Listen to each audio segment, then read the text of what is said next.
Buenas tardes. ¿Qué tal? Buenas tardes, ¿Qué tal, amigo? ¿Cómo estás? ¿Qué tal? Oye, Bien. Hoy vamos a comenzar haciendo números con dos datos, bueno, con dos noticias o con dos titulares que tienen un denominador común, pero pueden ser contradictorias o parecerlo. Una, el Banco de España confirma que la economía española se está frenando. Dos, la OCDE mejora sus previsiones y mantiene que España será el país europeo con mayor crecimiento este año. ¿Esto casa o lo he leído mal? ¿Cómo va eso, Santiago? No, esto no es contradictorio en absoluto. Lo que pasa es que las previsiones hay que tomarlas como lo que son.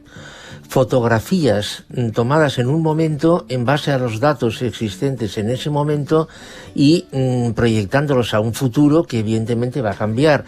Voy a poner simplemente un ejemplo que supongo que a muchas personas que nos están oyendo les quedará sorprendidos.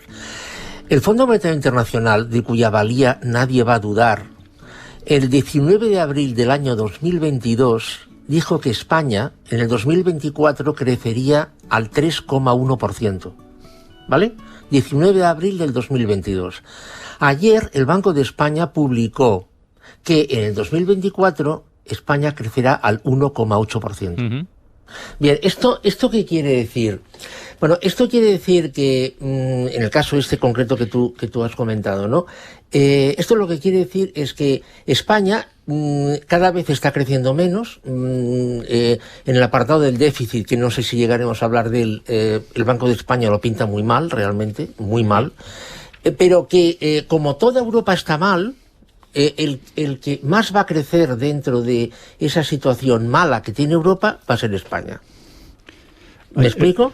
Sí, cuando dices lo del déficit muy mal, aplicaciones prácticas, consecuencias prácticas, ¿qué supone? Aplicaciones prácticas. Mira, España se comprometió con Bruselas que en el 2024 alcanzaría un déficit del 3%, en el 2024. Sí. El Banco de España ayer dijo que, o preveyó, que España crecería, tendría un déficit en el 2024 del 3,4%.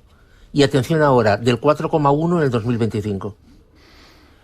Entonces, esto a efectos prácticos se quiere decir, como el gobierno que sea en España y en toda Europa, va a tener que hacer una serie, pero por escrito, de medidas a tomar para encarrilar la situación de deuda y déficit que prácticamente nadie cumple.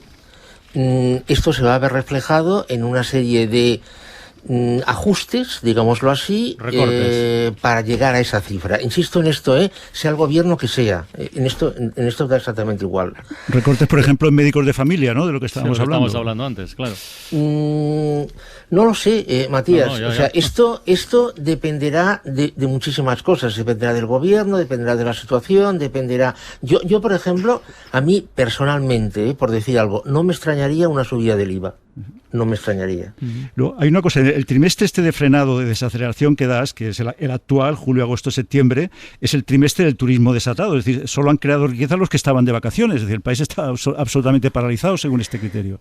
Sí, además, además este año ha pasado una cosa muy curiosa sobre el turismo. Ha aumentado mucho el turismo estadounidense y ha caído el turismo alemán, el francés y el inglés, que son los turistas tradicionales de España, ¿no? Entonces, eso por un lado. Lo que pasa es que el turismo, los números del turismo han cuadrado. ¿Qué es lo que se ha desacelerado claramente? La industria. La industria ha caído mucho.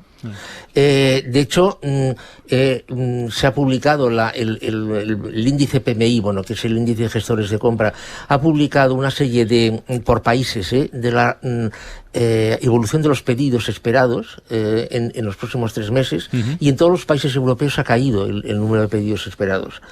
Entonces, esta es una situación realmente, compleja. Oye, Santiago, y claro, para resistir en la tormenta que parecería que se avecina, ¿qué parte de, responsabilidad es solamente nuestra y qué parte de responsabilidad depende de los demás? Porque claro, si somos los mejores de países que todos van mal, también nuestra economía vive de ellos, ¿no? De los turistas que recibimos, de las exportaciones que hacemos, etcétera. Evidentemente, o sea, ahora Isaías, has puesto el dedo en el punto, es decir, hay que tener en cuenta que prácticamente el 65% del comercio que España hace con el exterior lo hace con Europa. 65%. Ahora es posible incluso que sea más. ¿Esto qué quiere decir? Pues lo que tú has dicho, que si los demás no van bien, no digamos que van mal, no van bien o no van lo deseable bien que sería necesario, España se va a ver afectada. No inmediatamente, porque claro, estas cosas se van decalando. A esto, por ejemplo, tenemos que añadir sumar la evolución de la inflación, que no es igual en todos los países. La evolución de los precios de la energía, etcétera, etcétera. Es decir, ¿qué parte depende de nosotros? Pues de nosotros depende una parte, evidentemente depende una parte, pero aquí en una situación como esta, y lo que voy a decir es feo, cada uno mira para sí, es decir, que los distintos países, cuando las cosas van bien, es decir, todos somos amigos, pero cuando las cosas no van bien, los países miran para sí. Mira, dos titulares que nos subraya hoy nuestro economista de cabecera que traspasan el límite de la economía. Ojo al primero. Las tecnológicas están actualizando sus políticas de privacidad para poder entrenar sus modelos de inteligencia artificial con tus datos, con nuestros datos, Santiago. A ver, ¿está cambiando lo que entendíamos por privacidad o qué pasa aquí? Claramente sí. Es decir, el concepto de privacidad y de estos días que estamos hablando del caso de las niñas del Vendralejo. Esto es otra historia. Vale. Carla, esto es un tema penal pura y simplemente. No voy por aquí. Es decir, cuando accedes a una web de información o cuando accedes a una web, pongo el ejemplo fácil, o utilizas una herramienta a la cual accedes por internet, etcétera, etcétera, bueno, te piden que des conformidad a una serie de cosas que nadie se lee. Insisto, que nadie se lee. Bueno, resulta que ese tipo de cosas, de exigencias, ojo, que esta herramienta o esta web puede ser gratuita o no, o sea, no depende de la gratuidad actual. Bueno, tiene una serie de límites que, las empresas se han fijado o autofijado precisamente para proteger esa privacidad o esa intimidad, ¿no? Bien, la inteligencia artificial, y pondré un ejemplo, la inteligencia artificial hay que entrenarla. Es decir, el algoritmo más maravilloso del mundo, más complejo, más sofisticado, etcétera, etcétera, se ha de entrenar. ¿Y cómo se le entrena? Con información. Con datos. Pondré un ejemplo. Yo mi hobby es la fotografía y utilizo Photoshop. Photoshop ha introducido gratuitamente una serie de herramientas de inteligencia artificial. ¿Qué es lo que pide a cambio? Que cuando las uses, des tu opinión. Los usuarios... No. Yo lo hago, o sea, yo la uso y doy mi opinión. No. Los usuarios estamos depurando el sistema. Bueno, pues esto tiene una serie de consecuencias en la privacidad, en la intimidad, etcétera, etcétera. Entonces, lo que muchas tecnológicas van a hacer, o se están planteando hacer, es, digamos, disminuir, por decirlo de alguna forma, estos topes o estas líneas rojas en la privacidad, para poder usar más información de la que tú suministras para entrenar y depurar sus sistemas de inteligencia artificial. Bueno. ¿Esto cómo se vende? Diciendo que haciendo esto el sistema será mejor, más eficiente.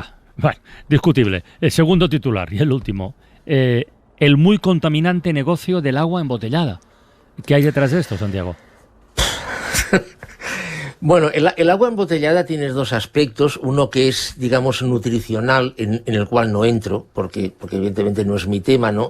Es decir, ¿qué es mejor para la salud, el agua del grifo o el agua embotellada? Bueno, evidentemente los nutricionistas ya se han pronunciado al respecto. No voy a repetir lo que han dicho, pero simplemente apunto que evidentemente el agua embotellada es, pues me parece que son 3.000 veces más cara que el agua del grifo, ¿no? Por vaso, o por unidad. Sí. Pero luego hay otro aspecto que es el tema del envase. Hoy, actualmente, la mayoría, las hay que no, pero la mayoría de las botellas o de los envases de agua mineral, tanto con gas o sin gas, son de plástico. Entonces, ¿qué pasa cuando se consume este agua? El envase se tira. Imaginemos que se hace bien, que se tira al container de envases. Imaginemos que se hace bien. Lo que pasa es que, no recuerdo ahora el porcentaje, pero si no recuerdo mal, ni siquiera se recicla el 40% de esos containers, porque no hay capacidad de reciclaje. Entonces, yo cuando era pequeño recuerdo que todos los envases de bebidas eran de cristal, de vidrio, perdón. Sí, eran de vidrio. Y los devolvíamos. Y había que devolverlos. Claro. Y si no los devolvías, te los cobraban. Claro. Es verdad que el envase de Coca-Cola no costaba lo mismo, no tenía el mismo precio que el envase de agua Fombella. Eso es cierto, evidentemente. Pero bueno, las empresas fijaban su precio y a partir de aquí estaba muy claro. Llevabas el envase. Cuando comprabas otra bebida, no te cobraban el envase. No lo llevabas, te lo cobraban. Bien, esto desapareció. Ya hace bastantes años. Ya. Entonces, desapareció por dos motivos. En primer lugar, porque se vendió como que era más cómodo para el usuario, es decir, el modelo Kleenex, el modelo usa y tira, y por otra parte, porque evidentemente para el fabricante utilizador es mucho más barato. Un envase de cristal hay que recogerlo, hay que llevarlo a la fábrica, hay un porcentaje de roturas, hay que lavarlo, hay que reciclarlo, etcétera, etcétera, ¿no? Es mucho más barato. Lo que pasa es que, claro... Ahora nos encontramos con... Exacto, Claro. Exacto. Bueno, pues tomamos nota, Santiago, y nos convocamos para la próxima semana, ¿de acuerdo? Muy bien, gracias. Venga, un Hasta abrazo, luego. que vaya Buenas bien, tardes. Santiago.